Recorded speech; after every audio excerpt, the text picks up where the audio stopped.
Hello, netizens. It is currently November 23rd, and it is extremely Day 9 Daily number 22. And yeah, I'm going to go ahead and move my mic a little bit closer here so that way everyone can hear me. But yes, November 23rd, we're doing a little bit of Day 9 Daily number 22. And it is very much so an awesome cast going to be going down today. So, now I'm revealing the camera. I always wait a little bit before I do the great reveal of my face. Ooh. Just because it takes a little while for it to sync. And I probably said at the beginning of every single cast, and we'll continue to do so just to piss people off. Yeah. So yeah, now that we're good and synced, we're not doing Light versus Hero, even though it's labeled that way in the Team Liquid replay database. It's Light versus Rarity, because apparently it just got mislabeled. And I don't know if the person who said it was Rarity is correct, but I'm going to go ahead and run with it, because it makes me sound like I'm in the know and makes me look really sophisticated, which is very important for credibility. Oh, man. Fantastic. There's one thing I want to say. Oh yes, my friend, I'm going to say this again. He just finished his board game. He's been working on it for quite a while now. It's called The Gentlemen of the South Sandwich Islands, and that's sandwich with an E at the end of it, like sandwich or something like that. It's really interesting, the thing that he did with it. He's actually creating...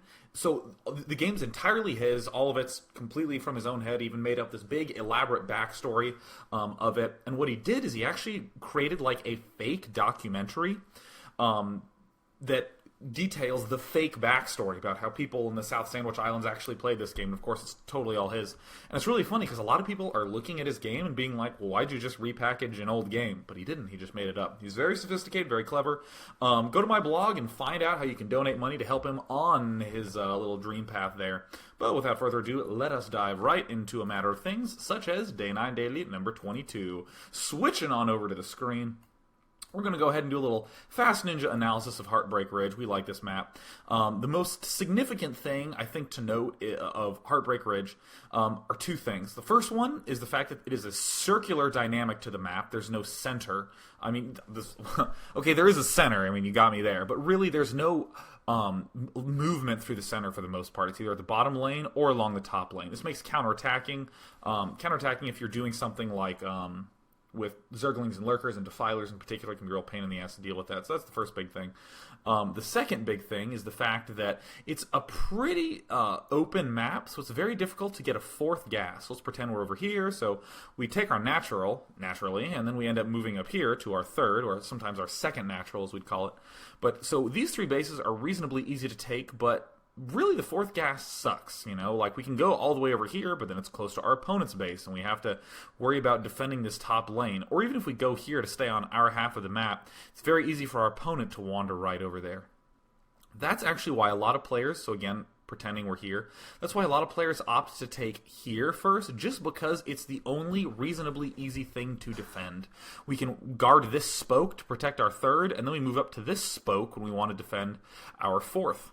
And that is about all I really want to say before we do a little handy-dandy action here with live streaming. Let me briefly adjust this. I'm just checking in the corner to make sure that we can see everything, because this is the first game that I'm actually doing a replay of. Hooray! You see, we're noting that we're much more zoomed in. The cursor is a little bit bigger. We still have our friendly orange trail going on, but I thought it would be a really nice opportunity to do these replays, because this is part of the leaked Pro Gamer replay pack. So now you get to actually see the sort of things that I look at when I'm in a replay, in the context of some sexy pros, because honestly, if I did have the choice to do like only replays for the rest of my life, I would either want to do these sorts of high-level pro games, where apparently we have Rarity versus Light, who is a single person. That's just like a failed attempt at being clever and witty. But far more awesome than an attempt at being clever or witty is an attempt at being really hardcore. That's when you get those awesome names like Cyber Dark Blade, you know, Deadly Mechanism. You know, it's just not quite badass. You know, it's just a little off. But I digress. But yeah, if I had my choice to watch replays for the rest of all eternity, I would either do these high-level pro replays, or I would do like D or C-minus level players, because it's those in-between zones when we're watching like the B-level players and whatnot, where it's like half educational, where they might be doing the totally wrong strategy, but because they're macroing well and doing their fundamentals well, they end up winning. what I'd prefer is either to see something like this, where everything's incredible and we get to focus purely on strategy, or do a game where there's so many mistakes going on that we can clearly see them. So you have the usual sort of drone makage. Immediately, I want to point out this little scouting pattern by Rarity. So he's not going straight for his opponent's base. He's cutting over here. This is a pretty popular spot to build proxy buildings. Some barracks. We see weird things where they build the barracks there and then wander up here to the natural. But now notice how also he's moving right along that bottom lane. He can see everything that's moving up through there. And this one scouts straight north, again, kind of guarding the proxy, making sure nothing's going on with this. So he also gets to see the scouting SCV, and everything appears to be going normally. I'm going to try to be good about not like whipping around the screen, because when I watch replays, you always want to do this sort of stuff. Just a fun little spamming kind of action and whatnot. But, gonna try to chill down, gonna try to relax, observe in the style of music that I listen to. Nice and chill and laid back. And apparently, as my audience says, the sort of music that you'd hear in a porno. Apparently. I just think it's cool, chill-out music. But honestly, when you guys say it, I think it's really funny, so. In this sort of play we see going on by Rarity, not Hero, what he's doing is he's getting his gas and spawning pool out early for an ultra fast lair. It's a slight variant on 2-hatch Mutalisk, but instead of expanding and then going for the lair, it's just the lair is the focus, almost as though it's a Zerg vs. Zerg. Also, some things to note about these numbers. Again, we have 2 sets of Zerglings making, but not anymore. It's easy to just make a box and make 6, but it's very good, very nice control by him, not to overreact or anything like that. So I'm actually going to briefly slow down my scroll speed, because I always keep the scroll at minimum and the mouse scroll at maximum, because I use the keyboard a lot when I'm watching replays, but almost never in a game. In fact, I'm actually going to rearrange my replays, or arrange my keyboard so I can control this a little bit better. But normally you'd be expanding a little bit earlier, and this is an example. This is a great example, actually, of this idea of rearranging that I use. Oh, let me actually hit Control 4 to go to cameras. Is that how I do it? Yeah, there we go. Sorry. I can't actually drag the mouse outside of StarCraft, so I have to use the exquisite hotkeys provided by Livestream in order to do that. But you always want to be thinking of ways to make slight adjustments on what you already have planned, as opposed to doing some huge, massive change, or as opposed to doing the identical thing. So in this circumstance, we have Light, instead of doing the normal thing, which is to build the command center after 1 Marine or 0 Marines, he's waited just a little bit. He was actually at 400 for a little longer than normal, just so we could get a few extra Marines, because he sees his opponent, got the early spawning pool, just the usual sort of precautions you want to make. So let's return right back over to the screen and resume away to see the SCV picking his nose. And yeah, this sort of stuff is always good, always killing off overlords if you can. Don't panic if you're Zerg and you lose these overlords. Just try to play in a normal way. More Zerglings being made, and I would ideally hope that he has speed along the way. Alright, excellent. It's unfortunate he's at 16 of 10. Oh, and also, I just want to say that I'm using the Storm plugin, so right now you can't see any replay progress. It's blocked, for those of you who haven't seen the game yet. So I've actually never seen this replay, and I just wanted to make sure that no one thought that for some reason we just hadn't seen the first tick of the replay, and this was somehow like a 5-hour-long game. Now, I think I would say that this is good placement given the circumstances. I liked Flash's placement a little bit more. He actually built right there, so that way he got to cover all these things, and he just jammed the rest of his Marines right there. Clearly, this is dealing with the fact that we have all these Zerglings here, but I think building right here would have been optimal.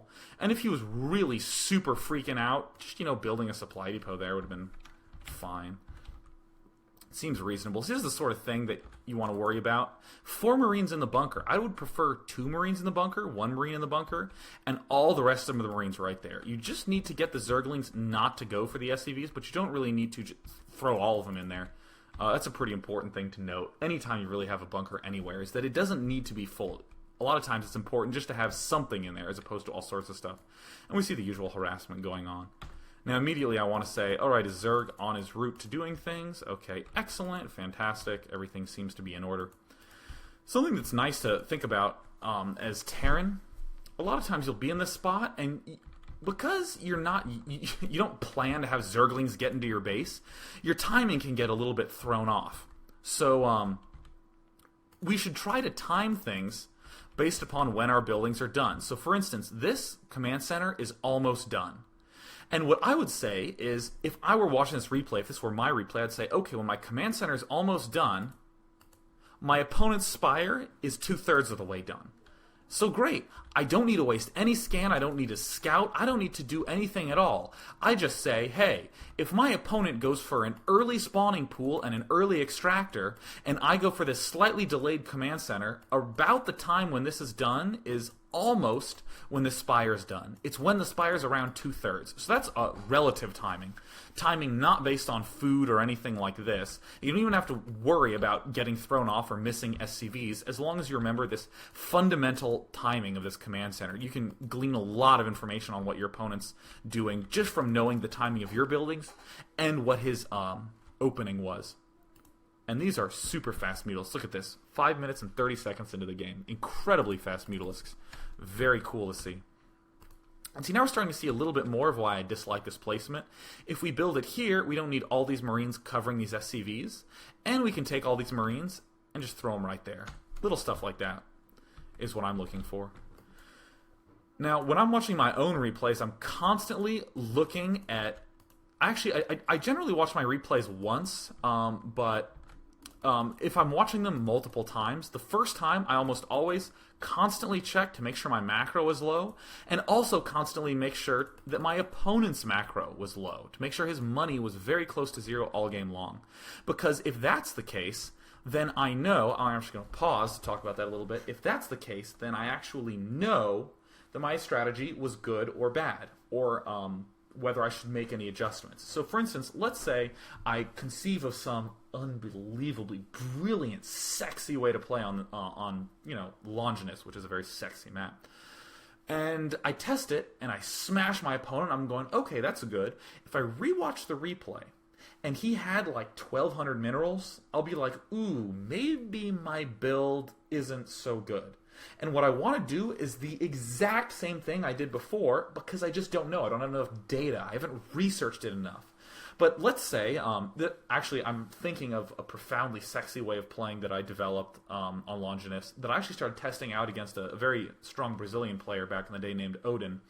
And I was playing against Odin, and he raped me, and it was awful, and it wasn't even close. And when I watched the game, I was macroing really well. He was macroing really well.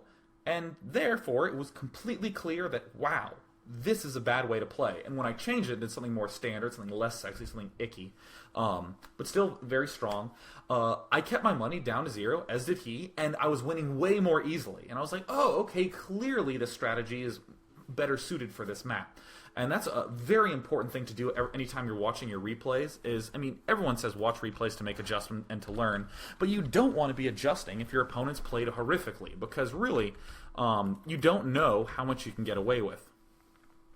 And the usual sort of harassment. These turrets, pretty good timing on them, because again, these are ultra fast Mutalisks. These aren't ordinary Mutalisks. They're super 5 minute and 30 second Mutalisks.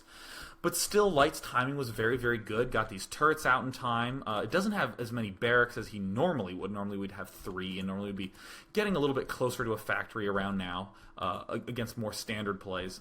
But notice how not dead Light is. He's able to deal with this sort of harass. Let me see if I can actually Shift-Tab this. All right, perfect.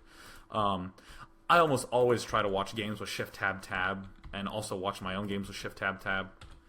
So I'm watching the Terran's base a lot because I'm just checking around. Notice how low he's keeping his money. I'm kind of bouncing back and forth here, making sure he's not missing SCVs. Incredible SCV timing, very good. And I've also been watching the Zerg's minimap. I can watch it a little bit less because the fact that units are still moving here is a little bit more clear of what's going on. But the expansion going down, maybe a little bit later than normal, which is fine because he sacrificed money to get these ultra-fast 5 minute 30 second mutas. And here's another thing I would actually note. Again, if I'm Zerg now, and I'm not Terran anymore, if I'm trying to learn from this game, I would say, okay, I'm expanding to my third around 6 minutes and 50 seconds. Yeah, 6 minutes and 50 seconds. If I'm playing another style, and I can expand there earlier or later, I have a benchmark for it. I have 6 minutes and 50 seconds off 2 hatches as a timing. So if I watch my games again, and I had 6 minutes and 50 seconds, and I'm nowhere near ready to expand, I can say, uh-oh, something went wrong early. Here's a nice little push. Now we can start talking about the strategy as opposed to some of the little itty-bitty stuff. This is a great technique that Flash has been exploiting quite a bit, of just moving your Marines out early. And that combats this 2-hatch, because you don't have a whole bunch of Zerglings in the middle to crush these groups. Generally, you don't want to do this because Mutas and Zerglings rape small medic Marine groups. But if it's just Mutalisks, these Marines are really scary, especially once this range upgrade finishes. I actually think it just finished. I went over there and it was still blinking. But this is an incredibly effective technique because these Mutalisks suddenly don't have an opportunity to harass in here. So now we have more barracks going down, Terran's feeling confident and can continue teching and this sort of thing. Adding more turrets just to be safe. But this is great, and I love this. And the most important thing to note, if you want to do this sort of moving out aggressive early, Flash is a little bit more aggressive. Flash is generally all the way up here at this point. But anytime you're doing this sort of thing, this forward movement, it's most effective when you're on a map where you're at one edge and your opponent's at the other. For instance, if for some reason there's a starting position here, we wouldn't want to be all aggressive with our Marines because the Mutalisks can harass like crazy and then pull back at the last second to defend. So, for instance, on Tornado, there's a lot of positions where you don't want to be doing this. If you're cross positions on Tornado, do it all you want. Great control by Rarity. I think I've been calling him hero this whole time. I just don't know. +1 attack upgrade, really, really great. 11 Mutalisks can kill a turret in 2 swoops. Now, if you have 11 Mutalisks and no +1 attack upgrade, let me actually see if I get some hotkeys. I have Light's hotkeys, and I'll ignore those for now. If you have 11 Mutalisks, you almost kill a turret in 2 hits. You actually bring it down to 2 life. But that's not nearly as good as this sort of thing, where you can actually just kill it in 2 swoops. Because if it's alive, a lot of times you can just get some SCVs in there repairing, and it stays alive longer, and it gets 2, sometimes 3 extra missiles out. But otherwise, if you have this +1 attack upgrade, it can be way scarier. Look at that. 4 turrets burn down in a matter of no time. So the usual sort of tech pattern, we're getting Lurkers out, continuing to just make drones and whatnot. Not a lot of Zerglings going on here. That's one of the bigger mistakes I see players make when they go 2-hatch, is you want to focus on gas units and drones. You have very limited larvae, so you can't really afford to waste those larvae on Zerglings. That's sort of the hidden resource that Zerg players are managing in addition to these ones up here, is larvae. And you really need to be maximizing the use of them, so that's why we see lots of Lurkers and Mutalisks, but not a lot of Zerglings going on. The only time you really do make Zerglings when you're 2-hatching is if for some reason you're running in with a bunch of Zerglings down here, along with your Mutas right at the start. So seeing some good control by Rarity as usual. He's been doing a great job of controlling these Mutalisks all game long. I'd prefer these Mutalisks to be rallied a little bit farther south. But still note that this is a good, really good, solid positioning for these Mutalisks because they're already on the high ground. It's really easy just to rally it right there, but this is just a slight bit of an advantage because it catches the Marines right there. Little stuff like that we get to look at because we're looking at a replay and not some observer who will never do this sort of thing. Like, oh my god, look at all that micro. Well, let me go back and just see. Look at this. Constant macro. Look how low that money is. Brilliant. Already taking towards the starport. Upgrades just finished. Going to be getting some more. Also, very low money for Zerg. This is always a really interesting position because when you go 2-hatch like this, because you have so many larvae are being spent on units that cost 2 food, you end up being pretty even in food a lot of times. Look at this, 58 versus 61 food. I always look at the food counts a lot as another measure, another metric to see if I'm playing shitty or not. And a lot of times I am, so this is very helpful that I have ways to objectively say, yeah, wow, I'm playing really badly. Oh, yeah, look at that micro, trying to catch the Marines as often as possible right on that spoke. And I love the fact that I call them spokes. God, I love the way I describe shit. Please, talk like me more often. Oh, you know what? I'm retarded. Yeah, we want to hear this. Yeah, let's hear some... Ooh, that's incredibly loud. Let's turn that down just a little bit. Yeah, there we go. That's good. It's always important just to hear a little bit. Let's see if we can hear the SCVs. Yeah, alright, sweet. Actually, that's incredibly loud. I will turn it down just a touch. Alright, awesome. Now we're in business. So clearly we're starting to see why Light likes to do this sort of thing, and why Flash has been doing it so often. These Marines just are not anywhere near Light's base. Rarity really has to pull back. So yeah, don't message me on Skype unless it's lagging.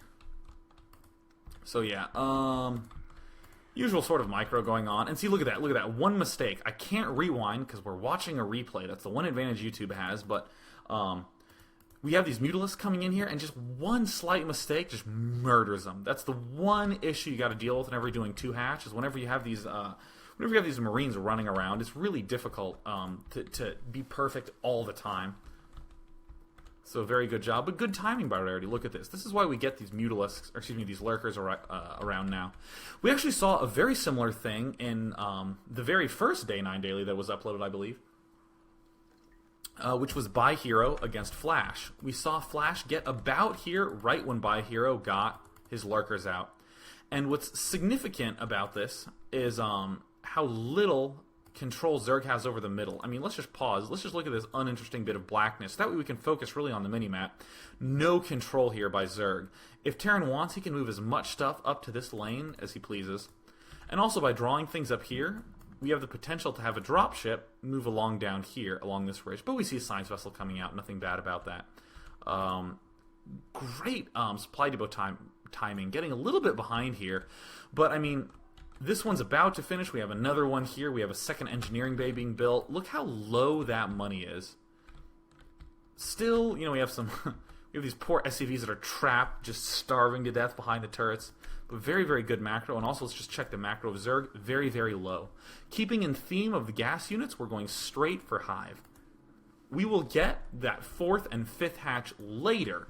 But first what we'll do is we'll get a bunch of Lurkers and Mutalisks and hopefully do some damage early on, get some map control with the Lurkers early on, and the Defilers will allow us to do really aggressive pushes when we get them. These are the thoughts that I have when I'm doing 2-hatch. And what you see a lot, whenever you see players do this 2-hatch Mutalisk transition into Lurkers and eventually into the Hive, is that exact play, is going straight for the Defilers after this. Yeah, look at this, getting the Evolution Chambers, tons of powering.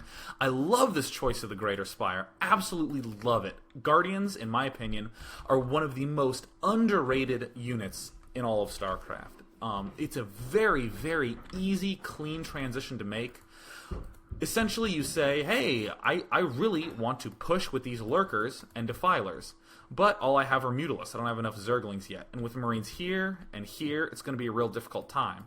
Well, hey, these Mutalisks, rather than just kind of have them hang out back here in my main, because they kind of do become useless after the mid-game, instead of that, I'm going to bring these Mutalisks back, I'm going to morph them into Guardians, and now pushing with my Lurkers, Defilers, becomes much easier, because these Guardians have like a bazillion range. They're like flying siege tanks. You can get so much more ground covered when you have Guardians in this composition. Here's another big mistake. Wah! I don't want that to happen. Again, I haven't seen this replay, but I have made that mistake so many thousands and millions of times that I'm just used to it by now. I just see it happening in advance.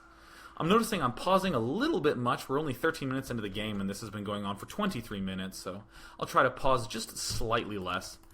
But see, look at this. All this focus on powering, on getting the upgrades up, just a few Zerglings now. And this is what's nice about going Guardians, is you let your gas stockpile. You let it stockpile up by building Zerglings, by upgrading with the Zerglings, by halting Lurker production, and then you get to morph Guardians. Now this pisses me off. This is one thing I actually dislike quite a bit. I mean, okay, so I'm torn. Obviously, it's good if you can get Lurkers anywhere on the high ground. You mean, you want to be shooting the expansions. It can't be bad, really. But again, along this theme of Guardians are highly underrated, you can use Guardians with your Lurkerlings and Defilers to push super fast. It's incredibly effective, and it's almost never seen, except in a lot of the old school games of July playing on Bladestorm is actually where I first started mimicking it. It's just an incredibly easy transition to do. Really good. Absolutely love doing it. GoRush actually popularized use of Guardians, and he would also transition into Hydralisks instead of Ultralisks after he went late game. But yeah, I just love using Defilers as a unit to help you push. So that was a bit of a diatribe that I should not have gone on, because I need to be responsible and let you guys out, because I don't even know if this replay is like a million hours long. I kind of wish I didn't have the Storm plugin so I could at least check. But see, look at that great troop movement. This big army by Light was up here, and that cleared out a path so his dropship could sneak in down here. It means a very basic play that you can make on this map, and killing it before the consume's done. That sucks. Or maybe killing it. Okay, there, yeah, killing it. I mean, that's the worst thing that can possibly happen in a Zerg's life. Okay, good, adrenal gland going down. Doesn't have savior syndrome. Man, those are doing quite a lot of damage. This actually is the one big issue with 2-hatch. Actually, Jesus, now that I'm actually verbalizing it, oh yeah, we have Guardians wreaking havoc here. I didn't think it was that important to note because I think this is more important. I mean, the Guardians are doing their usual thing. I don't think there's any surprise there. I mean, it's exciting to watch, but this is what's interesting about this little medic marine troop right here. This sort of thing, these drops, are very ineffective if your opponent has a lot of Zerglings. And as I'm thinking about it right now, if your opponent does go 2-hatch Mutalisks in some fashion, he's going to be very low on Mutalisks. So if you can get these drops out and into the main, they're going to be very, very effective because it's just going to be Lurkers, which you simply run away from, very small Zergling numbers, which you kill, and hopefully not so many Mutalisks. So here's the push by Light. Light's very good about continuing to push, even in the midst of this sort of thing. Still very good macro by Light. Incredibly good macro. Not letting a single thing slip. This is what we don't want to have happen. So you look at how high this money is for Zerg. And Zerg could have been spending it on things like naturally rebuilding the Defiler Mound, which I'm sure is somewhere. Okay, so here it is. But adding on more hatcheries, getting these upgrades started. And this is what always sucks. See, look, 3 larvae there. Oh, God. We have 3 larvae there and 3 larvae there. And these 3 larvae, as you'll note, are 2 overlords that are being built at the same time. Maybe 3 there, maybe 1 egg's being covered up. But in other words, bad macro. And so many Zerg players let this sort of thing slide. I mean, let's ignore everything that's going on and just look at this money. Look at it slowly climbing. Oh, God. So here we have a nice little attack here, trying to defend. Great, by the way. Ooh, beautiful placement. Love that placement by Rarity. However, look at that money. Sure, we can spend it on upgrades and throw a hatch down and build some defilers and feel comfortable about it. We might have some money left over, so yeah, he's building Lurkers. But man, that's a lot of money that could have been put to some greater use. Especially these upgrades, I think, are the biggest thing I'm noticing. That these could have been started earlier. But oh god, that money's so high. These are literally the things that I think to myself when I'm watching my own replays. Is I'm like, God, okay, so there's Terran push here. I have Defilers. I have it covered. Why aren't I spending my money? I could have easily built 2 or 3 hatches way long ago because I was at like 1,000 minerals and it still is not getting lower even though I'm doing an okay job of spending my larva now. I really should have had those hatches up earlier, and that's going to be a big detriment to Rarity as time progresses, that he won't be able to do any aggression starting about now and for quite some time. I mean, yeah, we can do these sorts of pressure on the front, maybe run some Lurkers around, just sack them, here, have some free Lurkers, Light, no big deal. But you notice after these Guardians died, no plan on Zerg's part for any aggression. And Zerg probably had as his plan, well, I'm going to use Defilers and Lurkers to push, and that will help me win. But he'd have been in a much better position if he just kept this damn money under 1,000. Fuck. Oh, God. Look at this. He's hitting almost 1,500. Oh, man. It's like he's playing left-handed or something.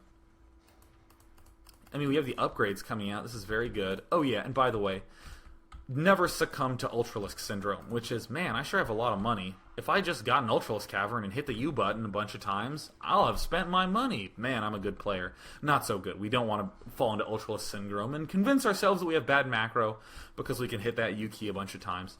Notice how there are not 5 hatcheries here. That's the utmost standard thing. Incredibly important to get 5 hatches around Hive Tech when you're doing these Lurkerling Defiler pushes because you need those extra 2 hashes to get 2 key units, Scourge and Zerglings. If you just have 3 hatches, you actually can afford to make just Lurkers, Defilers, and a small number of Zerglings. But really you need the extra hatches to get more Zerglings. And see, I haven't even really gone back to Terran's base. I'm just desperately searching for some extra hatches. I mean, there's one, finally. But oh yeah, he wants to be conservative and keep that 1,500 there. Why isn't he not? God, where's the 5th hatch? He needs the 5th hatch. Probably could have had an extra barracks added here as well. I think it would have been reasonable to get a 5th barracks, maybe even a 6th barracks. Pretty decent job of keeping the money down, but 300 is still enough to have built a barracks. And That's the sort of subtle stuff you start looking for once you're feeling really solid with your plays, going, wow, could I really have snuck another barracks in there? And in that case, I think so. It's not a violent, egregious error like hanging out at 15 for the last 10 minutes, but, it's something to think about, something to plan, just to say, when I'm at this stage in the game, and especially after I've lost a big chunk of my army, I can add more barracks on. So yeah, it looks like more barracks are being added, or that these SCVs just have some sort of severe mental disability. This guy's planning something, but we'll come back to that in a little bit. So let's take a brief moment to just analyze this mini-map. Beautiful placement by Light. So he has this push up here that really isn't going to get penetrated anytime soon, or pierced, should I say, because I don't like talking like Super Daniel, man. I like talking like Day 9. And also, we have more units not reinforcing, but coming up along the backside. A lot of fire bats here. Again, these fire bats are very useful if you can keep your opponent in Lurkerling Defiler mode for quite some time, because it forces burrowing and unburrowing repeatedly because you just crush so many Zerglings. Need to pull out a little bit earlier so you escape with more than 2 fire bats. And by the way, I'm being very critical right here. I think that's a pretty standard situation to see your fire bats go down there. But really, I always skew on the side of hyper overcritical because it always makes you aware of the things that you could be improving when you're doing future games. I would much prefer as Terran to go, man, I really don't want to lose those fire bats. So when I'm in the same situation the next game, I make a conscious effort to fix it. And this, don't want to have your units not watched. Good little backup Aru going on up here, just slightly edging his way back. But at the same time, I didn't quite focus on all these mines that are being planted around the minimap. Look at this vulture here. We have some vultures getting ready to plant mines. We have some marine SCV. This sort of SCV is great. Oh, beautiful. That way we can even have an army wander up this lane and have this SCV checking stuff out down here. We have another mine. We have some mines. We have some more mines. Mines right here. We're probably getting close to thinking about expanding to this bottom. Oh yeah, there it is. Sorry, I didn't recognize it against the palette of this Protoss temple. But yeah, I'm digging Light's play so far. This thing's finished, lift it right away. Anytime you are out of upgrades, lift it immediately, because really, we don't need a spotter here with these vultures and mines if we can just have an engineering bay floating there. Very, very good to do. We actually saw that in July versus Flash on this map. Flash did a beautiful job of having buildings floating here and here in order to kill stuff off. Oh, by the way, what I just skimmed over was a very common technique to do in this matchup, which is, man, I want those vessels killed. So I'm going to sack 18 to 12 Zerglings, and I'm going to bring in 2 Scourge. The Zerglings are intended to die, so the Scourge can take out the vessel. Very, very common. Still close to 1,500. So bad. No 5th hatch. I really think a 5th hatch would have allowed him to have a little bit more maneuverability. Would have allowed him to push a little bit more harshly down these sides. But still, very, very impressive control by Light. A decent job by Rarity, I'd say. He's no hero, unfortunately. As I found out, literally, he actually is not hero, even though the replay's labeled as such. We ideally want to be spending our gas. I mean, I think that's something that as Terran you should be aware of, that your gas is kind of high at this stage. But, I mean, it's difficult to spend that gas, because really what you would be spending it on is you would have taken this, and then you would be building up money, so then you can start adding tanks back into the mix. But obviously Light is low on cash, because he lost this expansion for quite some time to those Guardians. So I think it's reasonable that his gas is up that high. And I bring it up, and again, you're thinking, man, Day, you're being so overcritical. But it's very useful to say, is there some way I could have spent that gas? Because it's really interesting. Historically, in Terran vs. Protoss, Terran players used to let their gas skyrocket. Terran players, of course, realized that you shouldn't make only tanks, that using vultures are a real key to being aggressive later on. So they would just flood with vultures, only ever have 2 factories making tanks, and they would essentially end up with no money and a bunch of gas, and Terrans defended it, saying, well, I can't spend my gas, I need to make all these vultures.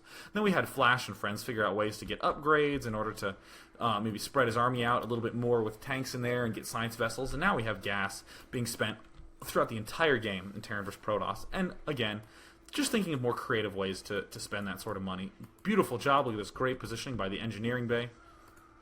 And here comes the Ultralisk effect. Aha, I have good macro, because I'm spamming the U key. See, look, here's another thing that happens. When you don't get those hatches out, you can't get these extra drones out, and then all of a sudden, your money gets spent. But you have 4 hatches. Oh, if you'd gotten a 5th hatch, not only... Look at this, 2 drones.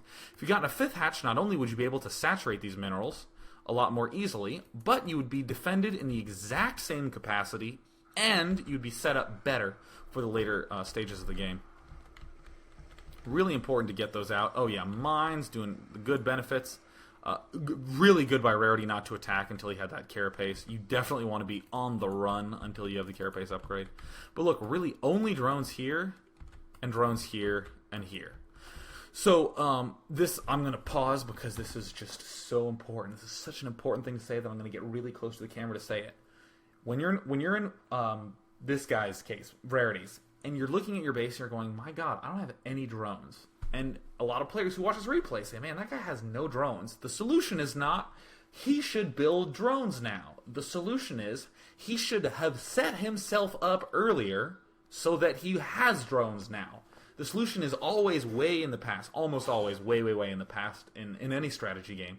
So what I'm seeing right here is not, dude, this guy needs to start building some drones. I'm thinking, man, if only he'd gotten those extra hatches earlier, he would have had the larva free to build those drones. Always thinking as far back into the past as we can. Whoops, I do not want a 2D mix. I want my screen. There we go. Yeah, and see, then we end up with these disgusting situations where we're dead broke. We have 4 hatches, larvae just hanging out everywhere, and we are relying on the Ultralisk effect. So here's another example of impossible to take forth. By the way, I can feel a sneeze coming on. I'm going to sneeze at some point in the future, but I don't know when. I'll leave it up to you guys to figure out when that's going to happen. It'll be an exciting, thrilling moment. Oh man. Oh man, I just can't get it out. Oh god. Ugh. All right, I'm going to try to ignore it. So you have the usual sort of vessel buildup. It's good to lead with the vessels sometimes. Because you obviously don't want Scourge to kill it. Fortunately, we have no Scourge anywhere here. But that's why we have things like Engineering Bay to feel more comfortable with the vessels, or just to have had map control so good that we know that Lurkers couldn't possibly have been here. So if Light was all the way here, whoopsie daisies. I'm going to irradiate something. If Light had been positioned up here the whole time because he was so aggressive in the mid-game and was in a slightly better position, then we know that these sort of things wouldn't be here. That said, we did end up losing 2 vessels, but we got to irradiate some Ultralisks here. We got a Defiler irradiated, and we saw Flash doing a ton of that when he played against July. We saw that Flash kept his Medic Marine army clustered right around here on the map, but these Science vessels were going out, dying all over the place, just in order to keep this Ultralisk army nice and squishy. That's what I call it when you have irradiated Ultralisks. And this is cute. I like this quite a bit. But yeah, an irradiated Ultralisk is a very squishy Ultralisk. He dies very easily. So, oh my god, it's a trap! Alright, good. He backed out in time. It's so funny reflecting back on the things that I thought when I was but a wee pathetic newbie. I used to think, in every dropship, you should always carry 1 SCV, because if it gets injured, you can repair it. How far I have come. I mean, like that, doesn't that sound like it makes sense? That sounds so reasonable. And then someone said, no, you just want the Marines in there because you just want to be able to kill more stuff with them. You don't really worry about the dropship because the only time it's going to encounter anything that will hurt it, it'll be Scourge, which are going to kill it without repair anyways. And I thought that guy was so stupid. I was like, how can he say something so absurd? It's an SCV! But now I know better, so I'm a much wiser nerd as a result. Again, very cute stuff. I mean, this is just... I really am not going to focus too much on this. I want to emphasize this sort of stuff. Good placement by the vessels running out here. Even though you're getting plagued, killing off these defilers, making these Ultralisks nice and squishy. Cool little counter mineage going on. Still, this is a very scary position for Terran. We have a Zerg who's just hit 3-3. Or for Ultralisks, it's like 30 and then 3. Ultralisks get that special plus 20 million armor upgrade at the Ultra Den. But this, I think, is a really nice technique for Rarity to be going for, is to be doing everything he can to take these expansions. Normally you want to be doing counterattacks leading up to Ultralisks, but it was in kind of a difficult situation. He couldn't really put pressure, he couldn't really get any mid-game control, so he needs to do this sort of thing. Unfortunately, this is not a situation you want to be in anyways. This is more of what I would call crisis management. Rarity's in a shitty spot, so he's correctly doing everything he can to take these hatches, burrowing these Lurkers here, bringing even Defilers up here and sacking the center control. I mean, God, look how much yellow's there. That's just an unbelievable job by Light. Unfortunately, I think that Rarity made a mistake in getting Ultralisks this early on. He had the gas to because he had bad macro early on. Generally, you don't want to be going Ultralisk when you just have 3 gas. Generally. That's a very loose statement I'm making. But I think it's preferable to have put so much pressure on with Zerglings and Lurkers that you're in a better situation, so the Ultralisks are more of a finishing blow. Because the problem is that, sure, Rarity got a whole bunch of Ultralisks right now, but as we're seeing, I mean, gas is low. We have 2 Ultralisks here, not many more Ultralisks building anywhere else. There's one. Pretty low Ultralisk count, whereas Light, look at this. Oh yeah, look at all those tanks. I'm sorry, I was focusing so much on the other aspects, I kind of forgot to come back here to our Terran friend. Was that just off one factory? Oh man, incredible planning by Light. Absolutely wonderful job right there. But yeah, I mean, Light's still doing a good job of keeping his money low, not adding on excess barracks. He's doing a very good job of expanding and walling these areas off and still keeping his money low. But he's incorporating more tanks in, a very muscular unit. This, in my eyes, and I was saying this a lot in the cast yesterday, when you get this many tanks, you're basically punishing your opponent for having a bad economy. Because with a medic marine army and science vessels, you can use finesse as Zerg to deal with it. You can have like 2 Lurkers and some swarms and like 3 Zerglings. No matter how many medic marine you have, you cannot break it, no matter what. However, once you get tanks in there, before the Lurkers or even burrow, they're dead. So you literally need a lot of stuff in order to deal with this many tanks. Therefore, that's why we start incorporating tanks into later stages of the game as Terran, because if the Zerg does not have the ability to get a lot of stuff, or in other words, if the Zerg has a shitty economy and has had one for a long time, tanks are like the finishing blow. They're the nails in the coffin. They're the pair of knuckles in the face, as we say.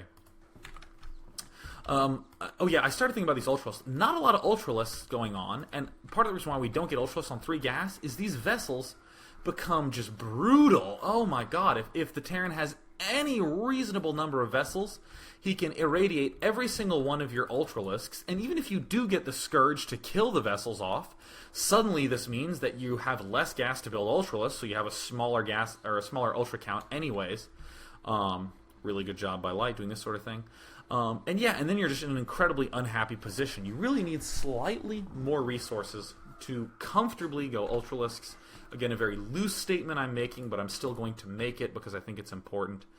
And now we have the awkwardness going in the reverse direction in terms of money. Look at all this money that I have that I would be able to spend oh so easily if only I had a 5th hatch like here or here or here. Look at all this free space for a 5th hatch. Definitely not space is the issue.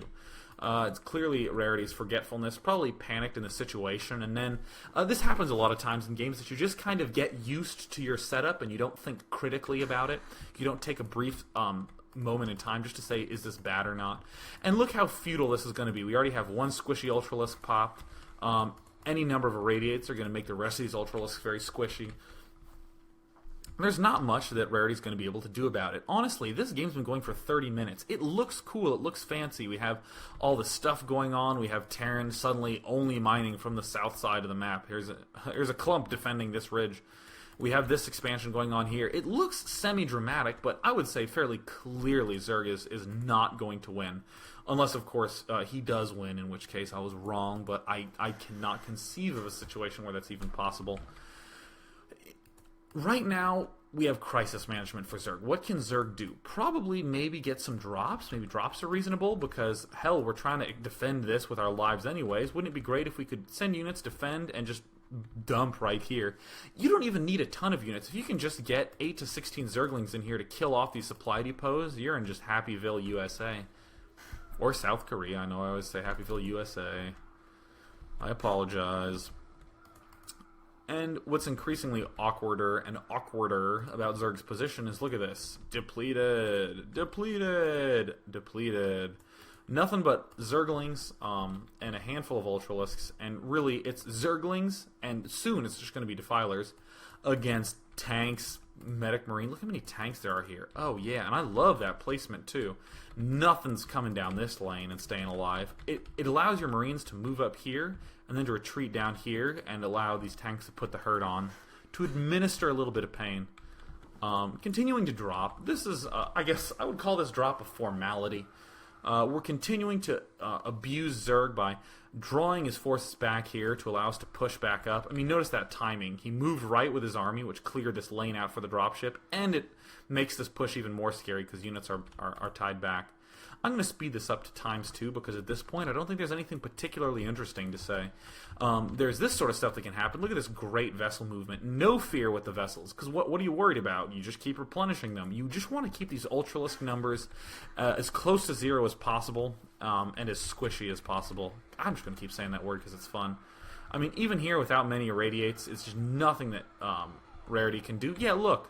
Hooray, you killed off all the vessels, but you just didn't have any Ultralisks left over because you're depleted on 3 geysers. And here's your only one. You're not going to be able to do much with it. Pretty shocking number of Ultralisks being made with just, like 1.5 geysers, I guess I'd call it. Or 1 3/4 geysers. 3 depleted, 1 running. Just not a lot of stuff that you can do. A little extra money that than you'd normally feel as a Zerg's point of view. Just because you ended up getting all those upgrades early on. But, oops, I accidentally knocked my webcam over as I was adjusting my keyboard. You have the opportunity to get a little bit of extra money later on because you got those double upgrades so early. So, let me tab out of StarCraft so I can unmute the channel. So that's another thing to think about. If you're doing this sort of 2-hash opening and you stay very gas focused, then and you get all these upgrades early on, a lot of times in your late game, you suddenly get this flood of money that you're not used to because you're not spending so much on upgrades. Water. Delicious. So if I had to sum up that game, I would say that Rarity opened up with a very standard, gas-oriented, 2-hatch build, a lot of the right motions, but in that mid-game, sort of started to slip up. I feel like he didn't seize the mid-game in the way that Zerg really needs to in this map. You didn't really get... I think the 5 hatches is not only just important in most games, but especially critical in this one, because on Heartbreak Ridge, oh my god, I mean, let's just check it out for a minute. I mean, whoops, there we go. I mean, if we look at Heartbreak Ridge, if you can get a really good Lurker-Ling Defiler army, oh yeah, moving down here with Defilers and Lurkers... well, if your opponent's moving this way, then, oh yeah, moving down there with Lurkers, Lings, and Defilers. Incredibly easy to cover the map and to put tons of pressure on your opponent for the win, literally. So I think that was the big sort of killer. And I mean, I was talking so much about the macro and everything, but I think it follows pretty naturally once you start throwing the hatches down. I don't mind Rarity's order. I don't mind the double upgrades or the Greater Spire or the Defiler Mound before the 4th and 5th hatch, but he just needed to get the damn 4th and 5th hatch for me to be a happy person. If you guys could post your questions in bright yellow, I think, actually, or any shade of yellow to green is good, just because it sticks out. Yellow's most preferable, though. So, Happa asks, I noticed... at around the 25-minute mark, when you showed Terran's base, he had a physics lab down. Can you talk a bit about the idea behind a battlecruiser transition? Yes, I would love to talk about it, Happa. Okay, so way back when Firebat Hero did that battlecruiser transition against Jaedong, I was blown away. I said, holy shit, this is the most brilliant late-game transition I have ever seen. Incredible. And then I get on the forums and everyone's like, LOL, Firebat Hero, he's just trashing all over Savior. I mean, what, or over Firebat Hero. Firebat Hero's always trashing over Savior, let me rephrase that. People thought that Firebat Hero was literally being an asshole by getting battlecruisers. But think about it. Think about how incredible a battlecruiser transition is. If you get battlecruisers, Zerg has to waste a ton of gas on Scourge. Because... I mean, it takes like 5 Scourge to kill a battlecruiser, and you have to account for all the Scourge that die on the way there, because it's one-shot kills. Unless you upgrade armor, but you're not really going to do that with your Air Zerg. But so imagine for a minute that we're on 3 gases, we're Zerg, and a battlecruiser pops out. Well, oh god, now I gotta build all these Scourge to deal with it, which cuts into my Defiler army, which cuts into my Lurker army. So now it's almost only Lings and a small amount of Lurkers and Defilers. Much easier to control the mid-game with a Vessel Medic Marine army. And all you have to do in order to transition to that is to stop 1 production cycle of vessels. So if you have 4, 5, 6 vessels already and you're feeling pretty comfortable with your mid-game control, throw down a physics lab, get those battle cruisers, and just be incredibly happy with yourself. So I think that we saw the physics lab going down. We didn't get to really see any battle cruisers at that point. No matter what Light did, he was going to end the game with a victory. But really, I think that that's the most important thing to take away from that. Is it's a very, very, very, very, very, really, really incredibly good transition to do. A little bit tough, might take some playing around with, but I stand by it all the way, and I love that sort of stuff going down. People are posting questions in brown, and even though brown is one of my favorite colors, it's very hard to see, so I prefer bright green, bright yellow. Hee-haw, yee-haw. So, Colbert, or should I say Colbert, asks, I always see Nidus canals placed in front of Sunkens, instead of safely behind them. With the low hit point of the Nidus canal, why is this? A lot of times, you just... I'm a little bit torn. The idea is you want to be able to get your units to pop right out and be at the front. So, for instance, have a Defiler go bleh and throw a swarm down, and the Lurkers just go bleh and pop out and burrow instantly. And that's always a little bit more. It's a little bit easier when you're able to just have the Nidus Canal at the front. So that's one aspect of it. Also, around the time that you're using all these Nidus Canals is the stage in the game when your opponent really does not have that many tanks. And when your opponent gets tanks much later, if he's at your front door shooting at your Nidus Canal, you're pretty much dead anyways, if that's the situation that has occurred. So I do like putting the Nidus Canal in front because it makes maneuverability easy, and it's surprisingly hard to actually lose it, unless you've already lost the game, that is. I always make sure that it's touching the sunken colonies, like right there packed next to the sunken colonies, because the most important thing is that the Nidus is defended. It's so easy to make this mistake where you build the Nidus, and it's in a position where it's just kind of like sticking out vulnerable, and what happens is you have this beautifully defended main, this beautifully defended expo, and then this naked Nidus Canal, and then he just wanders up with a dropship and kills it, and you're screwed. So, honestly, it's not the biggest difference in the world if you put it directly touching the Sunkens in front or directly touching it behind, as long as it's really, really close to the front line. I think that's the most important thing. So Unknown asks, was there any way Zerg could have made a comeback after being behind in macro money by so much? I want to rephrase that slightly. I want to make sure that the emphasis of that is that we didn't have a 4th and 5th hatch in the mid-game. It's just mistakes in the mid-game, but the way you say it is, the same thing. I just want to be clear on that, doubly so. So, sorry, I have these 2 Joker cards. I don't know what to do with, so I'm just shuffling them. Just 2-card deck. There was not that much that... I mean, there's obviously stuff Zerg could have done. Probably could have done some drops, taken expansions more aggressively, got the damn 5th hatch even if it's late, started controlling his top half of the map a little bit better. There's always ways to make comebacks. Excuse me, especially if you have Defilers. I think the Zergling thing would have been useful. Like the 8 Zergling drops in the back of the main would have been great. But it's one of those things where, as useful as it is to answer the question of how do I make a comeback, it's far more useful to say, how do I not get in a situation where I have to make a comeback? How do I just be the better player from start to finish? So, Forthwith says, what was the intent behind the super fast mutas? Was it hoping to catch Terran off guard or make him change his build? Alright, this is an awesome question, and I love the answer to this. Obviously, 2-hatch Mutalisks attempts to do some harassment, exploit the Terran player in all sorts of ways, and there's always timing windows in every matchup that revolve around range upgrades. In the case of any sort of 2-hatch Mutalisk build, it's so scary, because the Terran does not have range yet. Terran has to deal with Marines with stim and no range. For instance, on Blue Storm, it's brutal. You just can't deal with it. So if we get ultra fast Mutalisks, that window where we can abuse those non-range Marines is even bigger. So in my eyes, that is the motivation for getting that ultra earlier Mutalisk harass. The obvious sacrifice is a little bit of economy, therefore a little bit of a delayed third base. But the idea is, theoretically, you balance that off by having such effective harassment. I think you should always assume that you're not going to catch your opponent off guard. I think it's most important always to make sure you just have nice, stable strategies. And that is, though very, very aggressive, a nice, stable strategy. So, oh, I gotta answer this one. Megalisks asks, who will win between Boxer and Yellow? Boxer.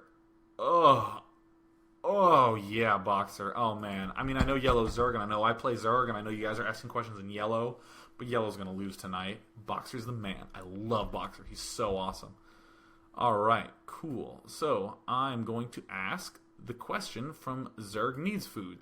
Had Rarity stuck with Guardians and made one Devour for the Wraiths, would he have won? Was Rarity's loss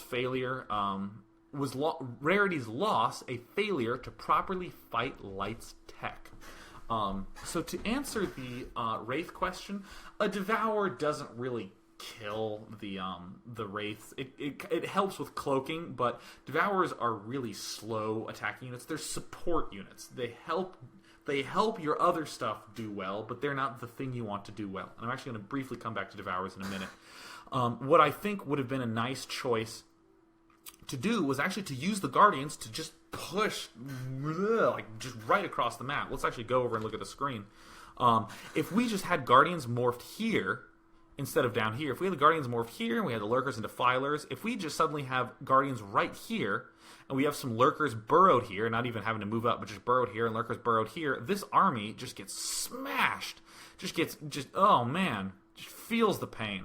And I would have loved to see something like that. And then, therefore, to answer your question, how to deal with the Wraiths, you can just get a handful of Scourge to just push slightly more aggressively. And in that time, you're building Scourge, spending that gas, your money starts to build. What do you do with the money? You build the hatches. You build some Zerglings. These sorts of things will help the momentum of the push continue. So that's why I like those. Just as a continuation question, Logic says, why is Guardian Defiler laying a good push? First of all, you have the Mutalisks already. It transitions smoothly.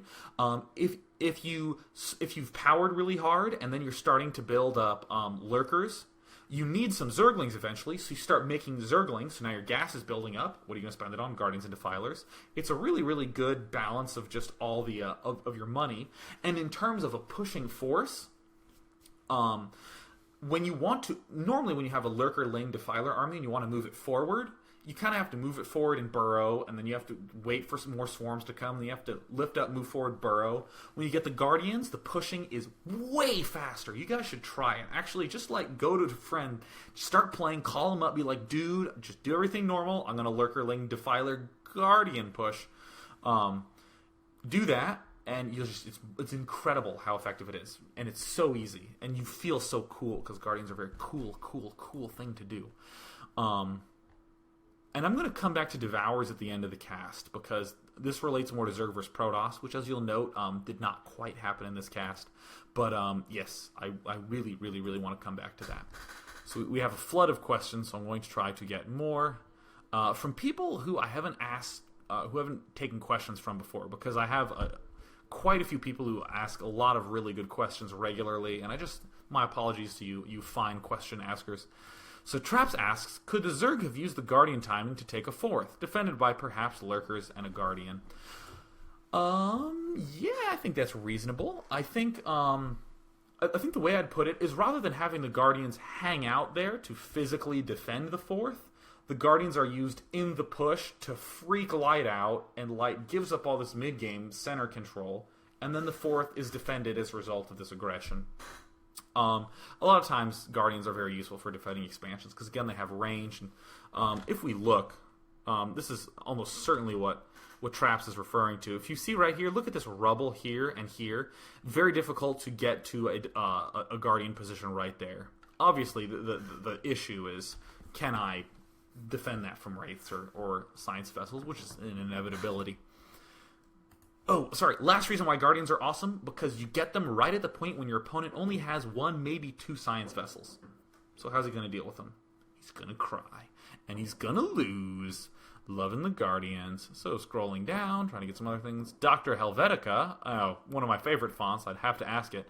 Is there any way to transition between bio and mech, as in starting bio and slowly moving towards mech or vice versa? Okay, story time. Everyone should be familiar with Tom Whittier, aka Froz. He was the USA champion for a very long time, and the only player who, after playing 30, 40 games, I was still terrified to play because he's just such an intimidating person to play against. Absolute genius. Every strategy you see nowadays, he was just talking about, why don't people do this? I mean, it only makes sense to do it. And he'd do them against me, and he'd rate me, usual sort of thing. Something he used is he used a 2 barracks opening, just very standard 2 barracks, expand opening with Medic Marine. So when you move out with that first glob and move to your base, just, again, very standard 2 barracks into early expand, he would lift his barracks and then throw down 4 factories and go into mech. And I had quite a bit of trouble with that then. That's the only really bio into mech that I can think of off the top of my head. And I have no idea if it would work nowadays. I think that might be fun to give that a shot. But my God, was Froz ever good. Jesus, he was scary. Did you know that in WCG 2002, when Boxer was the best player on the planet, right? He was the man. Froz beat Boxer twice. Froz was in Boxer's group and beat him then, and his group got a 4-way tiebreaker because there were 4 players who were 5-2 in that group, and Froz also beat Boxer there again. So Froz was first in his group and Boxer was second. That's how things went back then. Froz is such a good player. You may know him by Hero PG, was another name that he used quite a bit. So Beautiful asks, what would you say is the main difference between a B player and a C player? Ooh, there are many breeds of B player and C player, but what I would probably say is just fundamentals, almost purely fundamentals. Actually, now I think of it, that is the answer I have. Almost certainly fundamentals. The ability to macro well, to control units well, and to have basic, strong decision-making with your giant blobs of armies, and good control and structuring with them, knowing when to attack and these sorts of things. Because there's a lot of C and B players who are one-trick ponies, who rely on some very fundamental basic cheese and just do that over and over and over and over again until they get there. You have a lot of C and B players who do a wide variety of strategies and have fun playing StarCraft and do all sorts of weird stuff, but never really perfect any one individual thing. But again, the thing that separates them is those fundamentals. So practice your damn fundamentals, and you'll be the man. So Zergling Rash says, seeing as Guardians are slow as hell, what's the best way to defend them against anti-air units? See, what I would actually say is you don't need to worry about that, because you're only getting Guardians in a time window when you're going to, or let me phrase that, the only time you're going to be getting Guardians is during a time frame where the only anti-air units you deal with are Wraiths and Medic Marine. And those have clear solutions for how to deal with them. Scourge for the Wraiths, and the Guardians themselves are pretty damn good against those Marines, so I wouldn't worry too much for that.